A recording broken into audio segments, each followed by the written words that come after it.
நாமக்கல் மாவட்டம் மோகனூர் வட்டம் செவிட்டுரங்கன்பட்டி நல்லுசாமி கவுண்டர் என்கிற கவிஞர் பதுமை செல்வன் இயக்குனர் மரியாதைக்குரிய திரு கே பாக்கியராஜ் அவர்களை பற்றி ஒரு சொற்பொழிவு. அவருக்கு கௌரவ டாக்டர் பட்டம் ஒரு பல்கலைக்கழகம் வழங்கி இருக்கிறது.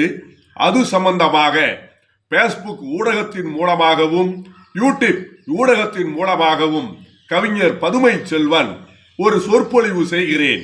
நான் திரு கே பாக்கியராஜ் நடத்திய பாக்கியா பத்திரிகையில் உதவி ஆசிரியராக பணிபுரிந்திருக்கிறேன். எனக்கு குருநாதர் திரு கே பாக்கியராஜ் அவர்கள். அந்த பாக்கியராஜ் அவர்களிடம் பெற்ற அனுபவம் என்னை சிறந்த மேடை நாடக இயக்குனராகவும் திரைப்பட இணை இயக்குனராகவும் பரிணமிக்க வைத்தது. அது மட்டுமல்ல, அவரது அன்பு பாசம் மிக பெரியதாகும்.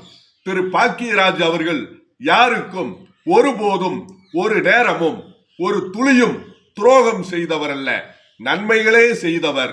அதனால்தான் அவர் பொன் விழா கண்டிருக்கிறார். திரைப்படத்துறையில் பல டைரக்டர்கள் புதிய கவிஞர்களை அறிமுகப்படுத்துவதில்லை. ஆனால் திரு கே பாக்கியராஜ் அவர்கள் கவிஞர் குருவிக்கரம்பை சண்முகம், கவிஞர் சின்ன கோனார், கவிஞர் பா விஜய், கவிஞர் ஆர்.பி. விஸ்வம், இன்னும் பல இயக்குனர்களையும் கதை ஆசிரியர்களையும் உருவாக்கியவர் திரு கே பாக்கியராஜ் அவர்கள். அவர் கொங்கு மண்டலத்தை சேர்ந்தவர். திரு பாரதி ராஜா அவர்கள் தென் மண்டலத்தை சேர்ந்தவர். தென் மண்டலத்தை சேர்ந்த பாரதி ராஜா அவர்களிடம் அனுபவம் பெற்றதால், அவர்களிடம் பயிற்சி பெற்றதால் பாரதி ராஜாவின் உணர்வு திரு கே பாக்கியராஜ் அவர்களுக்கு வந்தது. அது மட்டுமல்ல, எங்க சின்ன ராஜா, முந்தானை முடிச்சு, இப்படி தாவணி கனவுகள், தூரல் நின்று போச்சு போன்ற பல படங்களில் கொங்கு நாட்டு கலாச்சாரத்தை கொண்டு வந்தவர் திரு கே பாக்கியராஜ் அவர்கள். நாட்டாமை என்றால் எப்படி இருப்பார்கள், நீதி நியாயங்களை திரைப்படங்களில் கொண்டு வந்தவர். அதனால்தான் திரைக்கதை மன்னனாக இருக்கிறார். பொன் விழா கண்டிருக்கிறார். டாக்டர் பட்டம் வென்று இருக்கிறார். அது மட்டுமல்ல, மத்திய அரசாங்கம் திரு கே பாக்கியராஜ் அவர்களுக்கு பத்மஸ்ரீ, பத்மபூஷன் விருது வழங்க வேண்டும் என்று இன்றைக்கு நல்ல நாள், சஷ்டி, முருகனுக்கு உகந்த நாளில் அன்போடு கேட்டுக்கொள்கிறேன். அது மட்டுமல்ல, இன்றைக்கு கவிஞர் பதுமை செல்வன் இந்த அளவிற்கு பேசுகிறேன், கவிதை எழுதுகிறேன் என்றால் அதற்கு காரணம் திரு கே பாக்கியராஜ் அவர்கள்.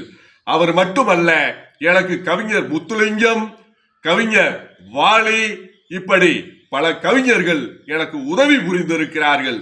கவி பேரரசு அண்ணன் திரு வைரமுத்து அவர்களும் எனக்கு எவ்வளவோ ஆதரவு கொடுத்திருக்கிறார். எனக்கு பல பாராட்டு கடிதங்கள் எழுதியிருக்கிறார்.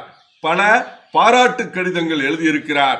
ஆக நானெல்லாம் இன்றைக்கு இப்படி இருக்கிறேன் என்றால் அதற்கு திரு கே பாக்கியராஜ் அவர்களும், கவிஞர் வைரமுத்து அவர்களும், கவிஞர் முத்துலிங்கம் அவர்களும் மிகப்பெரிய ஒரு காரணமாக இருந்தார்கள். அதனால்தான் சஷ்டி நன்னாளில் அவர்களை பற்றி ஒரு வீடியோ பேஸ்புக் ஊடகத்தின் மூலமும் யூடியூப் ஊடகத்தின் மூலமும் வெளியிடுகிறேன். உலகெங்கும் உள்ள தமிழ் வாசகர்கள் எனக்கு ஆதரவு கொடுத்து வருகிறார்கள். அவரையும் சஷ்டி நல்ல நாளில் வணங்குகிறேன். நன்றி, வணக்கம். வாழ்க செந்தமிழ்.